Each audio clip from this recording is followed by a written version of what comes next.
Gengis Khan, um dos maiores conquistadores que o mundo já viu.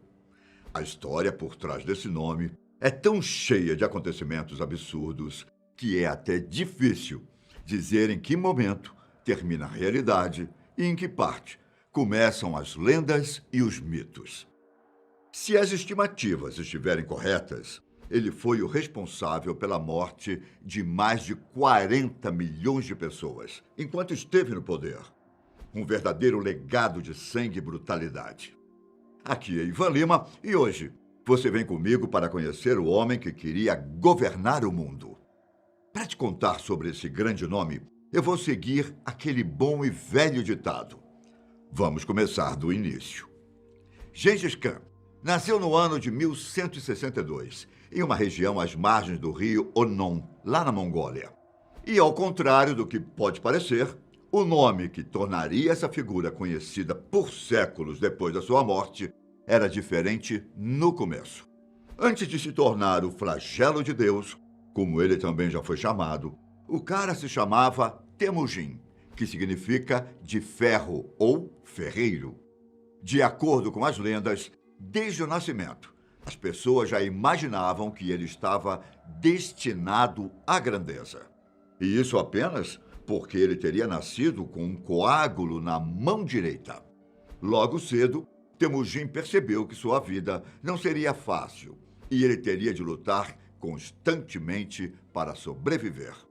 Aos 9 anos, seu pai morreu depois de ter sido envenenado por uma tribo rival.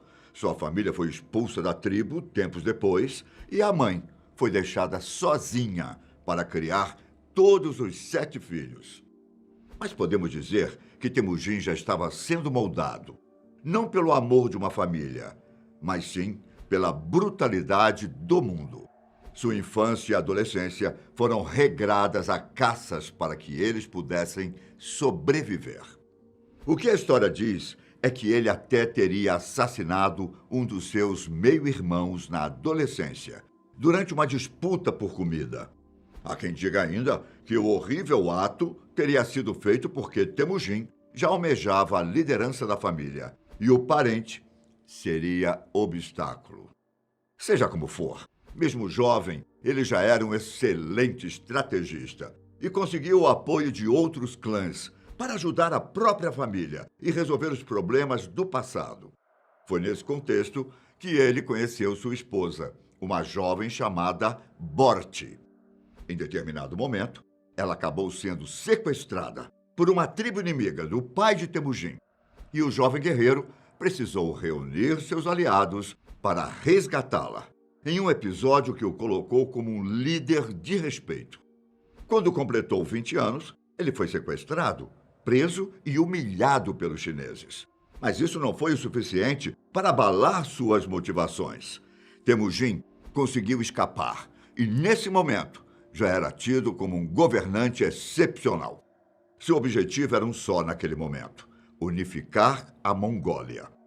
As ideias de Temujin agradaram muitos chefes de tribos, que acabaram se juntando a ele.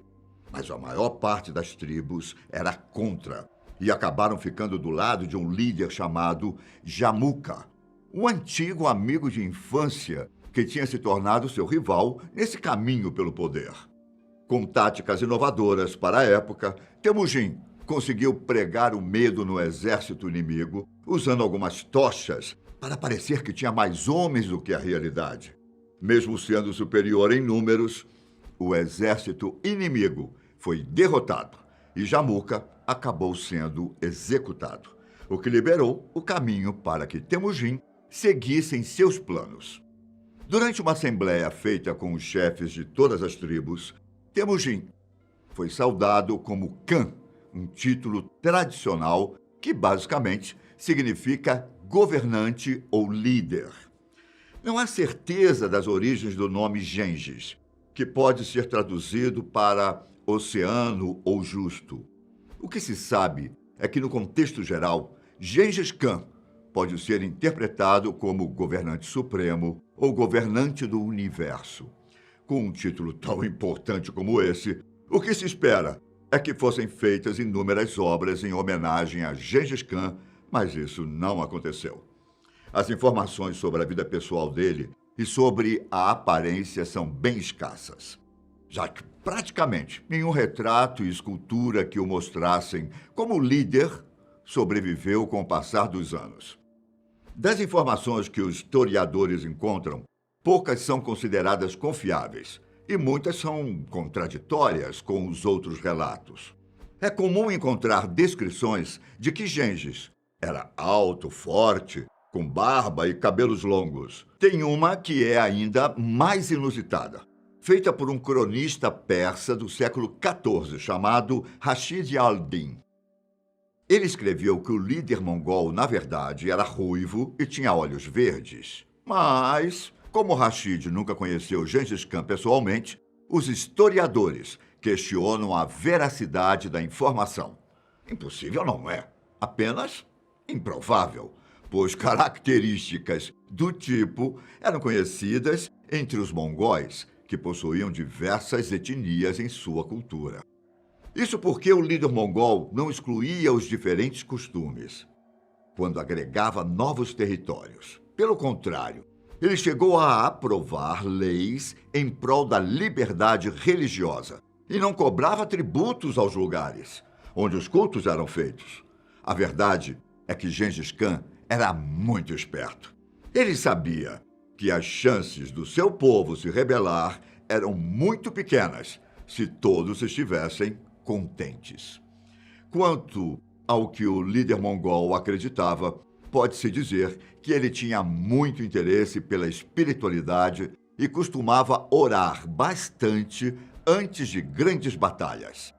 Outro fato curioso tem a ver com a forma com que ele promovia seus soldados. Com um ótimo olho para encontrar talentos, ele não se importava em colocar um ex-inimigo como um dos seus principais generais, se o sujeito demonstrasse habilidades únicas. Um caso que exemplifica bem esse posicionamento aconteceu em 1201, durante um confronto com uma tribo rival chamada Taijut, quando então Temujin quase morreu após seu cavalo ser atingido por uma flecha. Mais tarde, no mesmo dia, depois de ganhar a briga, Temujin estava interrogando os prisioneiros e exigiu que o responsável pela flechada se revelasse. Acabou que o soldado inimigo responsável admitiu ser o atirador. E Temujin não executou o homem, mas sim o transformou em um oficial do seu exército. Tempos depois, o atirador acabou recebendo o apelido de Jeb, que significa flecha, e se tornou um dos maiores comandantes do exército mongol, na época das empreitadas na Ásia e Europa. Dizem que Gengis nunca quis tomar os outros reinos através da espada, mas por meio do comércio, pacificamente, sempre dando chances aos outros reinos. Só que isso não o impediu de usar a arma quando precisou, é claro.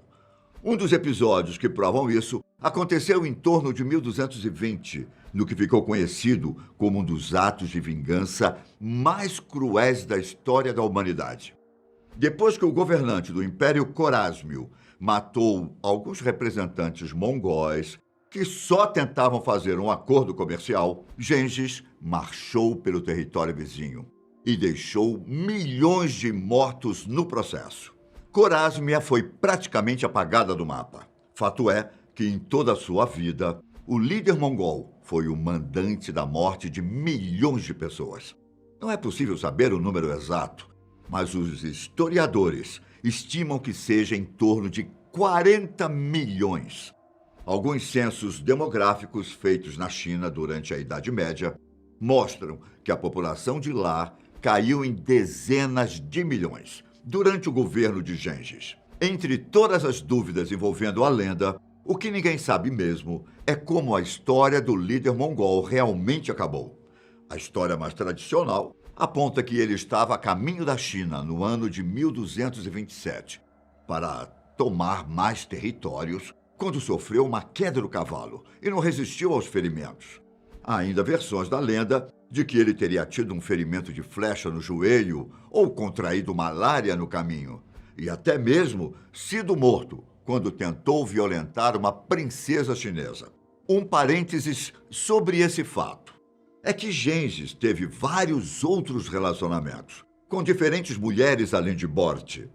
Foram tantos filhos que, em 2003, um estudo levantou a possibilidade de que mais de 16 bilhões de homens ao redor do mundo poderiam ser descendentes genéticos de Gengis Khan. O mais impressionante é que lá na área onde um dia foi o Império Mongol, em torno de 8% dos homens possuem o cromossomo Y, que se relaciona com o conquistador, de uma linha de descendência que envolve os últimos 1000 anos. Tem até estimativas de que Gengis Khan teria engravidado mais de 1000 mulheres diferentes enquanto esteve vivo. E se a morte dele está rodeada por mistérios, o local de descanso do líder mongol também não fica de fora. Aparentemente, durante o cortejo fúnebre, seus soldados mataram todas as pessoas que entraram no caminho, justamente para esconder o túmulo. O que se sabe é que os restos mortais de Gengis talvez esteja dentro ou ao redor da montanha Burkhan Khaldun. Mas não há registros se eles já foram encontrados nos últimos séculos. E se engana quem pensa que o legado dele terminou com a morte. Ogodai, um dos seus filhos, continuou as conquistas de território e expandiu o Império Mongol por parte da Rússia, Ucrânia e Polônia, transformando-o em um dos impérios mais sangrentos de toda a história. Bom, eu fico por aqui. A todos vocês, um grande abraço. Tchau!